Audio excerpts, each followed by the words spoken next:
कैसे हो? मैं हूँ आपकी हिंदी की टीचर भारती सरोदे।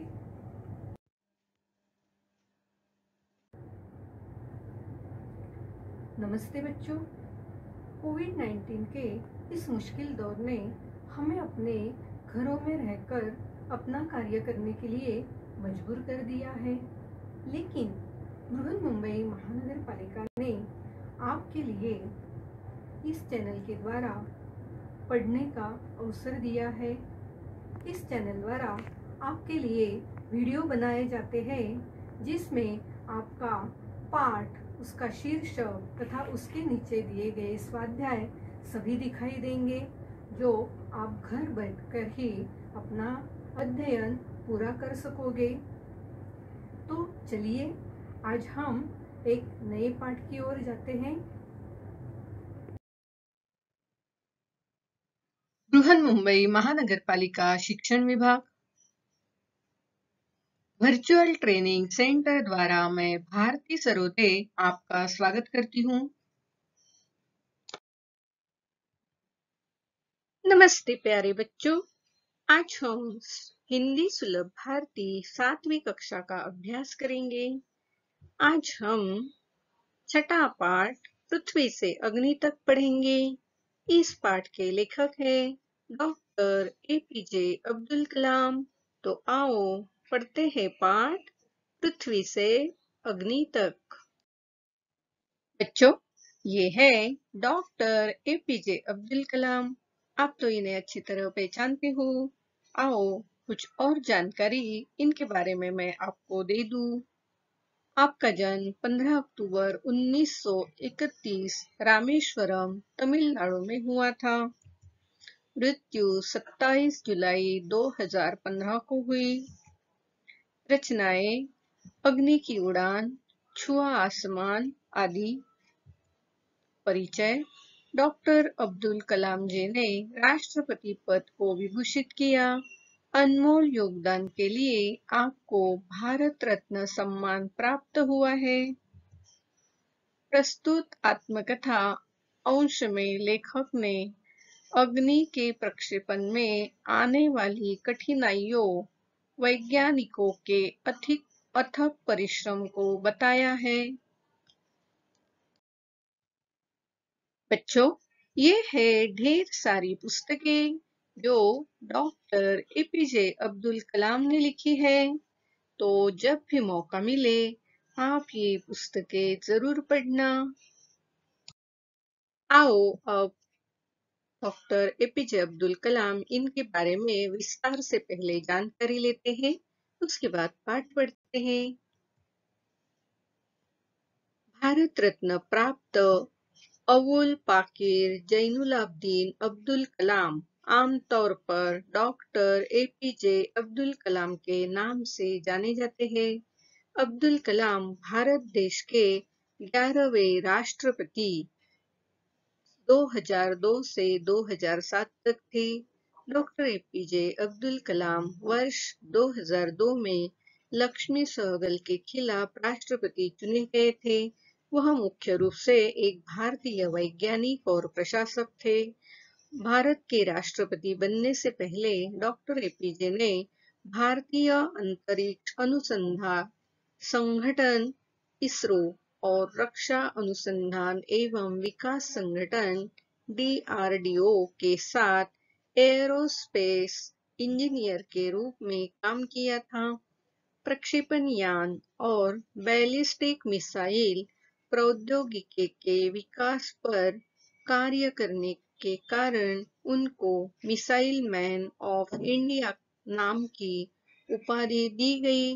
वर्ष 1974 में प्रारंभिक परमाणु परीक्षण के बाद वर्ष 1998 भारत में किए गए पोखरण द्वितीय परमाणु परीक्षणों ने उनकी भूमिका को एक महत्वपूर्ण राजनीतिक, संगठनात्मक और तकनीकी रूप में सर्वाधिक उजागर किया। पृथ्वी, अग्नि, आकाश, त्रिशूल और नाग आदि मिसाइलों के रूप में कई सफल प्रयोग किए, जिसने उनके नाम को भारत में एक उच्च प्रसिद्धि दिला दी और देश की प्रतिष्ठा को अंतर्राष्ट्रीय स्तर पर उजागर कर दिया। डॉक्टर एपीजे अब्दुल कलाम, इनका बहुत सारे मिसाइल बनाने में योगदान रहा, इसलिए उन्हें मिसाइल मैन ऑफ इंडिया इस उपाधि से जाना जाता था। उन्होंने सबसे पहले पृथ्वी यह मिसाइल बनाई। ये है पृथ्वी इस मिसाइल के प्रक्षेपण की तस्वीर। पृथ्वी के बाद उन्होंने अग्नि-1 यह मिसाइल बनाई, जिसका प्रक्षेपण दिखाई दे रहा है।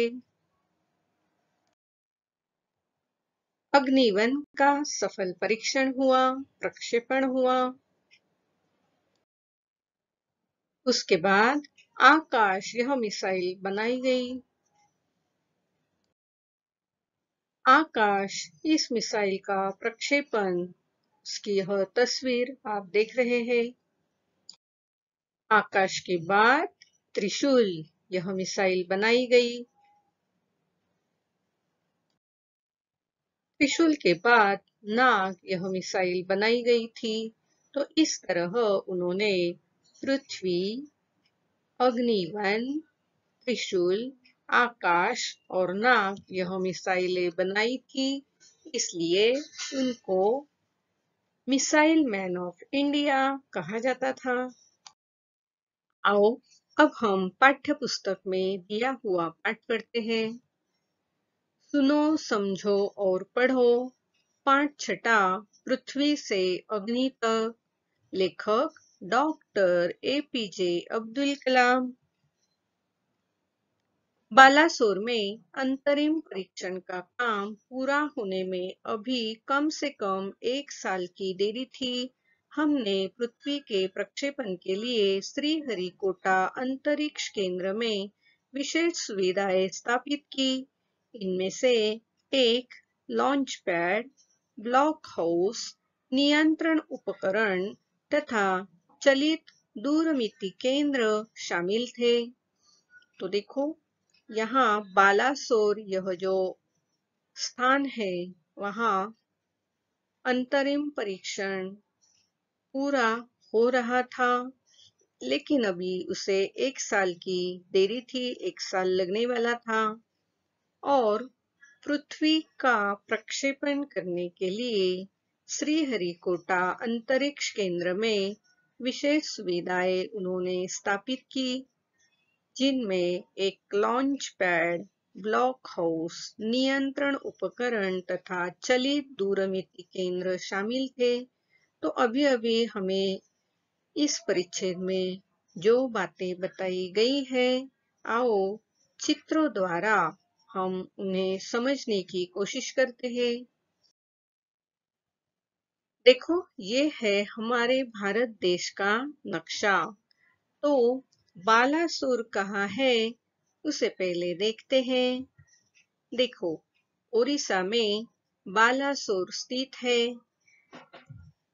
तो इस तरह ओडिशा में बालासोर यह जो स्थान है, उस स्थान पे वह पृथ्वी का निर्माण किया जा रहा था, लेकिन उसे अभी 1 साल का समय लगने वाला था। तो उसका प्रक्षेपण करने के लिए आंध्र प्रदेश के श्रीहरिकोटा इस स्थान पर क्या किया था, एक अलग सा प्रक्षेपण स्थान बनाया गया था। श्रीहरिकोटा इस स्थान पर पृथ्वी के प्रक्षेपण के लिए कौन कौन सी सुविधाएं बनाई गई थी? तो पहला था, ये है लॉन्च पैड। ठीक से देखना बच्चों, लॉन्च पैड, मिसाइल का लॉन्च पैड किस तरह का होता है। दूसरा है ब्लॉक हाउस। तो जो मिसाइल बनाई जाती है, उसका सारा नियंत्रण इस ब्लॉक हाउस द्वारा किया जाता है। ये है नियंत्रण उपकरण। आपने बहुत सारे फिल्मों में इस तरह के उपकरण जरूर देखे होंगे। तो इन उपकरणों के द्वारा जो मिसाइल जिसका प्रक्षेपण होने वाला है, उसका सारा नियंत्रण इस मशीन से किया जाता है। और ये है चलित दूरमिति केंद्र, जिसे आप एंटीना कह सकते हैं। इस तरह की बहुत ही बड़ी डिश होती है, सैटेलाइट होती है। तो इस तरह की सुविधाएं कहाँ की गई? श्रीहरिकोटा में, जहां इस पृथ्वी का प्रक्षेपण होने वाला था। पृथ्वी उपग्रह को 25 फरवरी 1988 को सुबह 11:23 पर छोड़ा गया। यह देश के रॉकेट विज्ञान के इतिहास में एक युगांतरकारी घटना थी।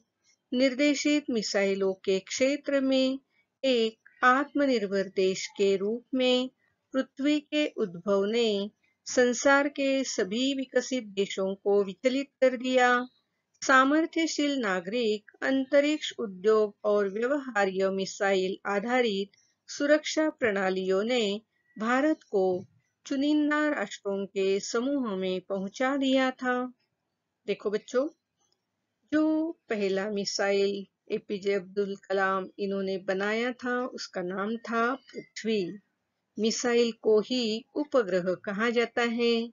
उसे अंतरिक्ष में 25 फरवरी 1988 को सुबह 11:23 पर छोड़ा गया था। यह जो घटना थी, जो भारत जैसा विकसनशील देश खुद के बलबूते पर इस तरह उपग्रह या मिसाइल अंतरिक्ष में छोड़ रहा है, यह देश के रॉकेट विज्ञान के इतिहास में एक युगांतरकारी घटना थी। युगांतरकारी, इसका मतलब युग प्रवर्तक। तो यह जो घटना थी, बहुत बड़ी घटना थी कि भारत ने खुद ही अपने बलबूते पर पृथ्वी उपग्रह को अंतरिक्ष में छोड़ा था। निर्देशित मिसाइलों के क्षेत्र में एक आत्मनिर्भर देश के रूप में पृथ्वी के उद्भव ने संसार के सभी विकसित देशों को विचलित कर दिया। निर्देशित मिसाइलों का मतलब क्या है? जो मिसाइलें पहले से ही इंग्लैंड, अमेरिका जैसे बड़े-बड़े देशों ने अंतरिक्ष में छोड़ी थी, वह निर्देशित मिसाइलें थी। तो उस क्षेत्र में भारत एक आत्मनिर्भर देश बनकर खुद की मिसाइल छोड़ना जिसने शुरू किया था। आत्मनिर्भर, इसका मतलब स्वावलंबी। पहले जो उपग्रह बनाए जाते थे, उनको अंतरिक्ष में छोड़ने के लिए हमें दूसरे देशों की वैज्ञानिकों की मदद लेनी पड़ती थी, लेकिन पृथ्वी को पूरी तरह हमारे भारतीय वैज्ञानिकों ने बनाया। तो इसलिए क्या कहा है? आत्मनिर्भर देश, आत्मनिर्भर यानी स्वावलंबी।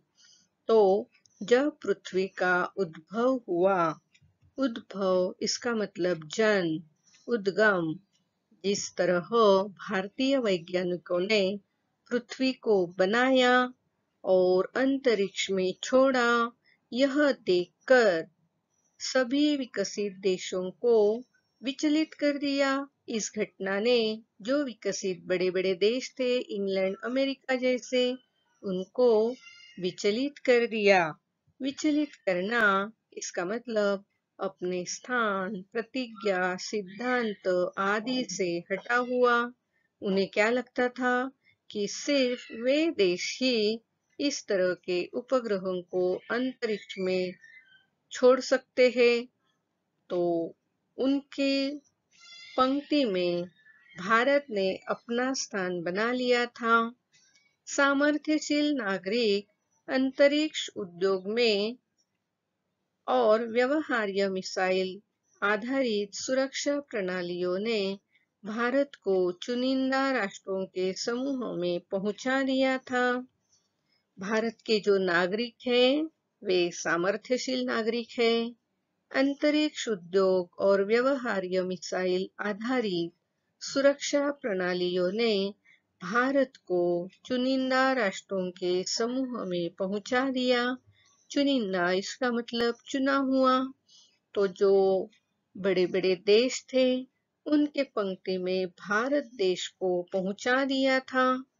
तो इस तरह भारत के जो वैज्ञानिक थे और जो एपीजे अब्दुल कलाम के मार्गदर्शन के साथ इस तरह उपग्रह को बनाकर अंतरिक्ष में छोड़ रहे थे, यह देखकर इन देशों के क्या हुआ, उनके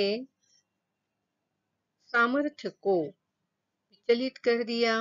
उन्हें ऐसा लगा कि भारत जैसा देश कभी इस तरह के उपग्रह मिसाइल नहीं बना सकता है, ऐसी उनकी सोच थी।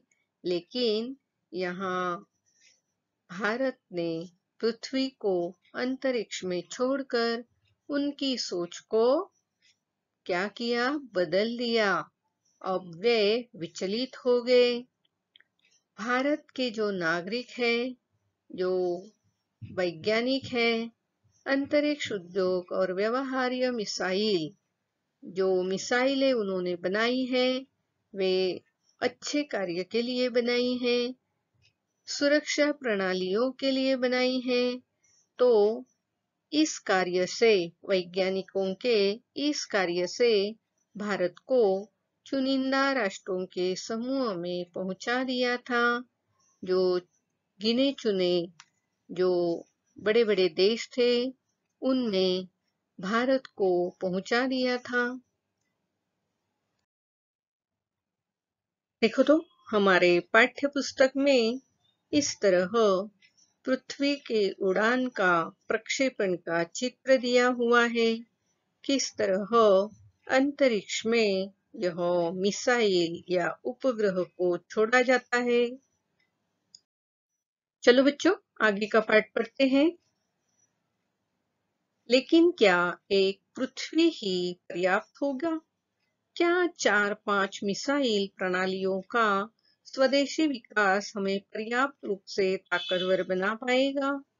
उसी समय अग्नि को एक टेक्नोलॉजी प्रदर्शन परियोजना के रूप में विकसित किया जा रहा था। देश के भीतर उपलब्ध समस्त संसाधनों को दांव पर लगाकर यही एक उत्तर था। अग्नि टीम में 500 से अधिक वैज्ञानिक थे और इन विशाल प्रक्षेपणों में अनेक संगठनों का नेटवर्क बनाया गया था। देखो, पहला जो है पृथ्वी का प्रक्षेपण तो हो गया था, तो क्या बस इसी में खुशी मनानी है या और भी कुछ करना है? तो यहाँ क्या कहा जा रहा है? लेकिन क्या एक पृथ्वी ही पर्याप्त है? पर्याप्त यानी योग्य मात्रा में है, बस है, काफी है? नहीं, तो अपनी प्रगति को दिखाने के लिए भारत जैसे देश ने क्या करना चाहिए? और भी मिसाइल प्रणालियों को स्वदेशी विकास में पर्याप्त रूप से ताकतवर बनाना है। स्वदेशी यानी देश में उपलब्ध जो साधन है, उनका उपयोग करना। तो इस तरह विकास में स्वदेशी सामान का उपयोग करके हम पर्याप्त रूप से ताकतवर बन जाएंगे। तो इसलिए एपीजे अब्दुल कलाम इनकी मार्गदर्शन में अग्नि को एक टेक्नोलॉजी परियोजना के रूप में विकसित किया जा रहा था। तो पृथ्वी के बाद उन्होंने अग्नि यह मिसाइल बनाना शुरू किया था। जो टेक्नोलॉजी प्रदर्शन की परियोजना के रूप में विकसित किया जा रहा था। परियोजना इसका मतलब प्रोजेक्ट। तो यह जो प्रोजेक्ट है अग्नि का, वह विकसित किया जा रहा था। उसके लिए देश के भीतर उपलब्ध समस्त संसाधनों को दांव पर लगाकर एक ही उत्तर था, यही एक उत्तर था। दूसरे किसी भी देश की मदद न लेते हुए अपने देश में जो कुछ संसाधन हैं उनको दांव पर लगाकर इस तरह अग्नि को बनाया जा रहा था। अग्नि टीम में 500 से अधिक वैज्ञानिक थे और इन विशाल प्रक्षेपणों में अनेक संगठनों का कार्य नेटवर्क बनाया गया था। तो देखो बच्चों, सिर्फ पृथ्वी को अंतरिक्ष में छोड़कर हमारे वैज्ञानिक चुप नहीं बैठे थे। वे अभी और भी 4-5 मिसाइलें बनाने में जुट गए थे। पृथ्वी के बाद अग्नि को बनाना शुरू हो गया था। अग्नि का जो प्रोजेक्ट था उसे टेक्नोलॉजी प्रदर्शन के प्रोजेक्ट के रूप में विकसित किया गया था और उसके लिए देश में जो संसाधन उपलब्ध थे उनको दांव पर लगाकर इस तरह अग्नि को बनाया जा रहा था। और इस अग्नि को बनाने के लिए 500 से अधिक वैज्ञानिक जुटे थे और अनेक संगठनों का नेटवर्क बनाया गया था। अब देखते हैं आगे क्या क्या होता है। पर्याप्त यानी काफी, उचित मात्रा। परियोजना यानी प्रोजेक्ट या प्लान। दांव पर लगाना इसका मतलब कुछ पाने के लिए बदले में कुछ लगाना। प्रक्षेपण किसी वस्तु को आवेग के साथ उछालने या फेंकने की क्रिया। तो इन शब्दों के जो अर्थ है जरूर ध्यान में रखना।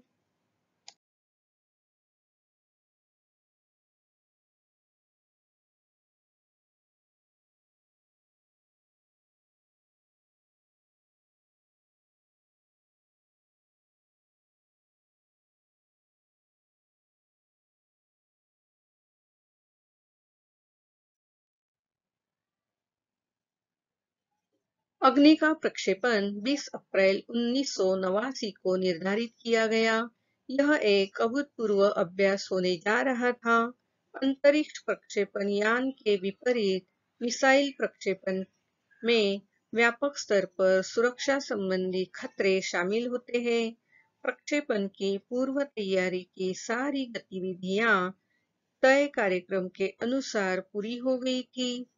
तो देखो, यह जो अग्नि मिसाइल बनाया गया था इसका प्रक्षेपण 20 अप्रैल 1989 को निर्धारित किया गया था। निर्धारित करना यानी तय करना। तो यह एक अभूतपूर्व अभ्यास होने जा रहा था। अंतरिक्ष में प्रक्षेपण यान के विपरीत मिसाइल प्रक्षेपण में व्यापक स्तर पर सुरक्षा संबंधी खतरे शामिल होते हैं। देखो तो, प्रक्षेपण यान में विपरीत मिसाइल प्रक्षेपण में विपरीत यानी उल्टा, गलत। तो इस तरह अगर बात हो जाती है तो व्यापक स्तर में खतरे शामिल होते हैं।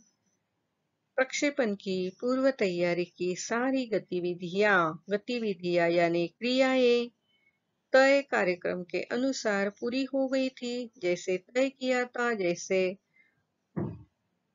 बताया गया था, उस क्रम के अनुसार पूरी हो गई थी।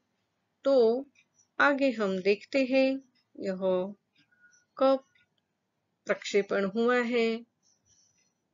निर्धारित करना इसका मतलब तय करना। अभूतपूर्व यानी अनोखा।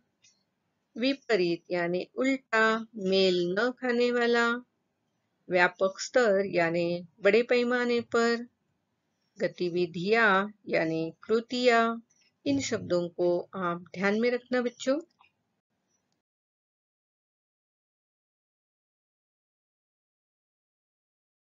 अब आगे का पाठ पढ़ते हैं। जिस समय हम T14 पर थे, कंप्यूटर ने संकेत दिया कि उपकरणों में से कोई एक ठीक से काम नहीं कर रहा है। इसे तुरंत सुधार लिया गया। इस बीच निचली रेंज केंद्र ने होल्ड के लिए कहा।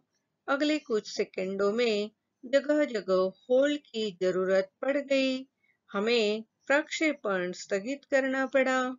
देखो, पूरी तैयारी तो हो चुकी थी, अब प्रक्षेपण करने ही वाले थे, तो क्या हुआ? 14 सेकेंड पहले कंप्यूटर ने संकेत दे दिया कि उपकरणों में कोई एक ठीक से काम नहीं कर रहा है। तो क्या किया गया?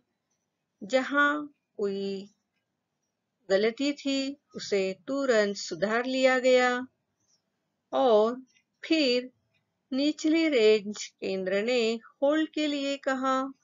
जो दूसरा केंद्र था, निचली रेंज का था, नीचे वाला रेंज का जो केंद्र था, उन्होंने रुकने को कहा। होल्ड करना यानी रुकना, रुकने के लिए कहा। फिर अगले कुछ सेकंडों में जगह जगह होल्ड की जरूरत पड़ गई। इसका मतलब एक के बाद एक और परेशानियां बढ़ने लगी। तो इसके कारण उस दिन प्रक्षेपण स्थगित करना पड़ा। स्थगित करना यानी रोकना। तो इस तरह अग्नि का प्रक्षेपण जो है, जो समय तय किया था, जो तारीख तय की थी, उस दिन नहीं हो पाया, क्योंकि कंप्यूटर ने इस तरह के संकेत दिए थे कि कोई पार्ट ठीक से काम नहीं कर रहा है। तो जो अलग-अलग रेंज थे अग्नि को अंतरिक्ष में छोड़ने वाले, उन केंद्र ने होल्ड कहा गया और फिर जगह-जगह होल्ड करने की जरूरत पड़ गई। तो उस दिन प्रक्षेपण को स्थगित करना पड़ा यानी रोकना पड़ा। होल्ड यानी रुकना, थामना, स्थगित करना, रोक देना।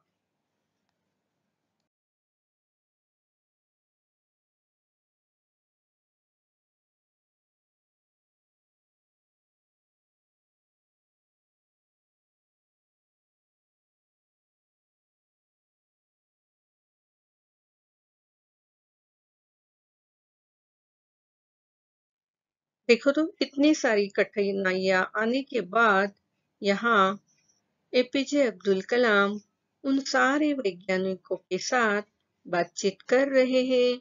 आगे क्या किया जाए, इसके बारे में यहाँ बातचीत हो रही है।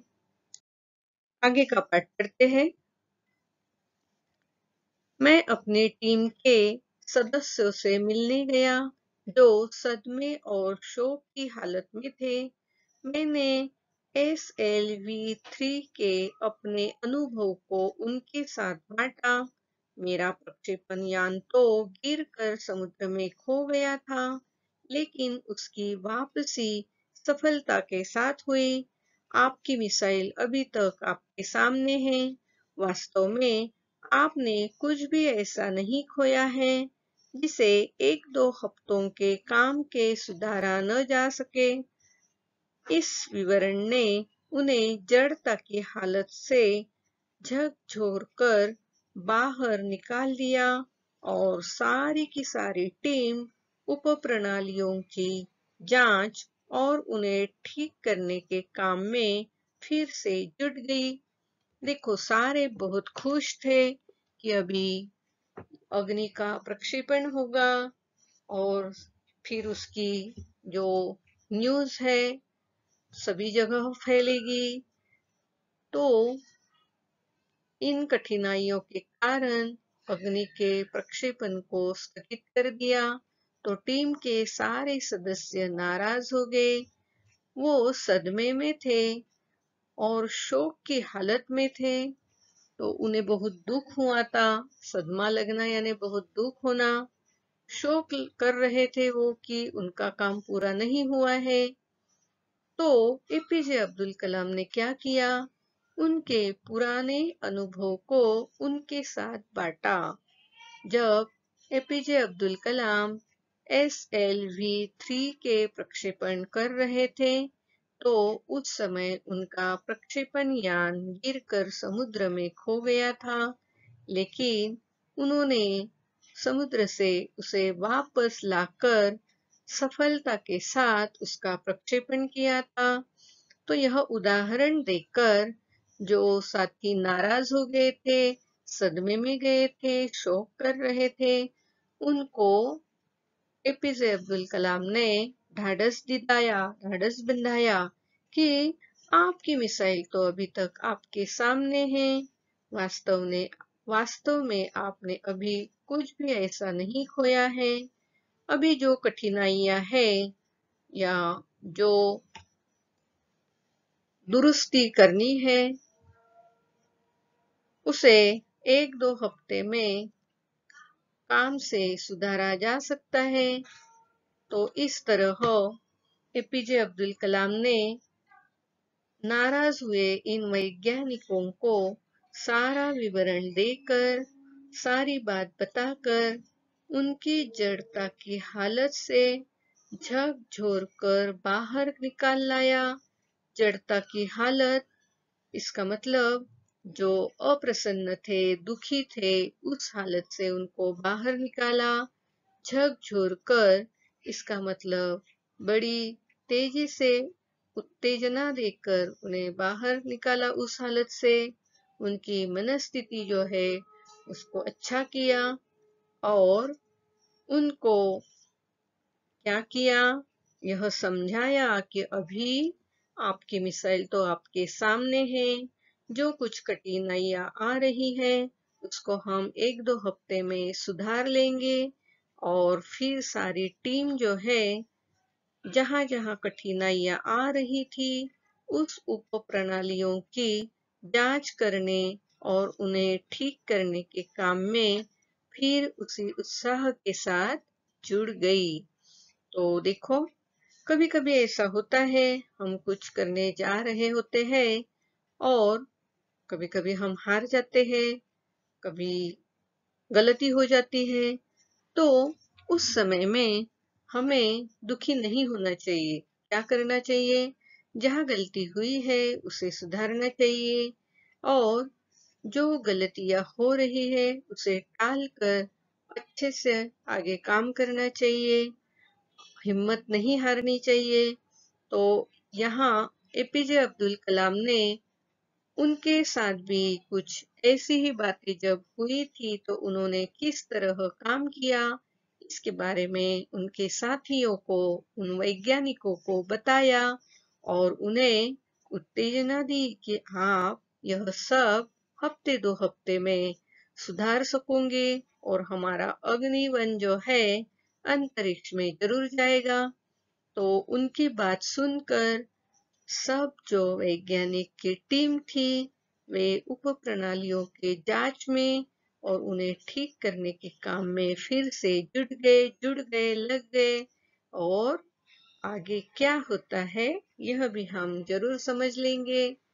तो आओ इस परिच्छेद में जो अलग शब्द है, नए शब्द है, उनके अर्थ देखते हैं। सदमा यानी दुखद घटना का आघात। विवरण, इसका मतलब स्पष्ट करना। जड़ता की हालत यानी चेतना का अभाव।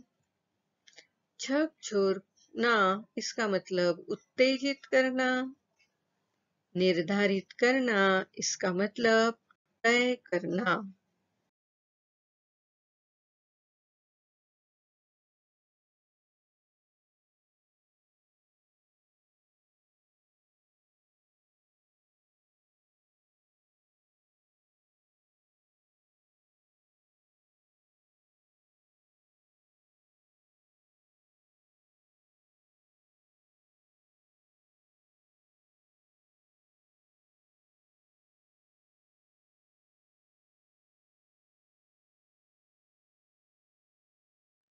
अभी तक हमने देखा कि अग्नि का प्रक्षेपण होने जा ही रहा था, तो कुछ तांत्रिक घटनाएं हुई और कंप्यूटर ने संकेत दे दिए कि होल्ड करो।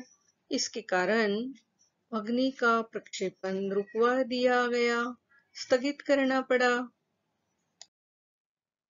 बच्चों, आज का जो पाठ है पृथ्वी से अग्नि तक, यह बहुत ही बड़ा पाठ है, तो आज हम यही रुकते हैं।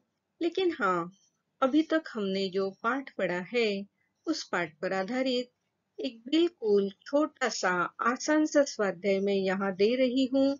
उसे आप अपनी कॉपी में पूरा करना और अपने क्लास टीचर को जरूर दिखाना। तो देखते हैं स्वाध्याय। प्रश्न पहला, रिक्त स्थानों की पूर्ति करो। पहला, डैश के प्रक्षेपण के लिए श्रीहरिकोटा अंतरिक्ष केंद्र में विशेष सुविधाएं स्थापित की।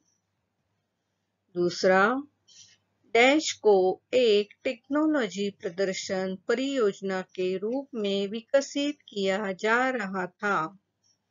तीसरा, अग्नि टीम में डैश से अधिक वैज्ञानिक थे। चौथा, डैश का प्रक्षेपण 20 अप्रैल 1989 को निर्धारित किया गया। पांचवा, मेरा तो डैश गिर कर समुद्र में खो गया था। तो बच्चों, रिक्त स्थानों की पूर्ति करने के लिए अभी तक हमने जो पाठ पढ़ा है उसको आप पढ़ लेना और इन रिक्त स्थानों की जगह उचित शब्दों को लिख देना।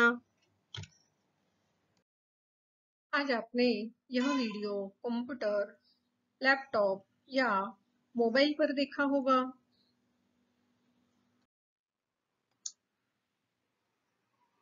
वीडियो के नीचे आपको इस तरह का एरो दिखाई देगा। इस एरो को क्लिक करते ही आपके सामने डिस्क्रिप्शन बॉक्स खुल जाएगा। डिस्क्रिप्शन बॉक्स में आपकी कक्षा, विषय, घटक तथा शिक्षक का नाम होगा और साथ ही आपने जो वीडियो देखा है उस पर आधारित कुछ प्रश्न होंगे जिसके उत्तर आप अपने कॉपी में लिखना है। और हाँ, साथ में ही एक गूगल लिंक दी गई है। इस लिंक को क्लिक करके जो फॉर्म आएगा उसे आपको भरना है। इस तरह का गूगल फॉर्म आपके सामने खुल जाएगा जिसे क्लिक करके भरना है और अंत में यह जो सबमिट का बटन है उसे दबाना है। और हाँ, अगली बार 7वीं कक्षा का हिंदी विषय का वीडियो देखने के लिए हमारा ये थंबनेल जरूर याद रखना। बच्चों, आज हमने पृथ्वी से अग्नि तक इस पाठ का कुछ अंश पढ़ा है, उसको समझा है। यह पाठ बहुत ही बड़ा है, इसलिए शेष पाठ को हम अगले वीडियो में पढ़ेंगे, समझेंगे। तो जरूर मिलते हैं अगले वीडियो में। मेरा ये वीडियो आपको जरूर पसंद आया होगा, तो इस वीडियो को लाइक कीजिए, शेयर कीजिए, सब्सक्राइब कीजिए।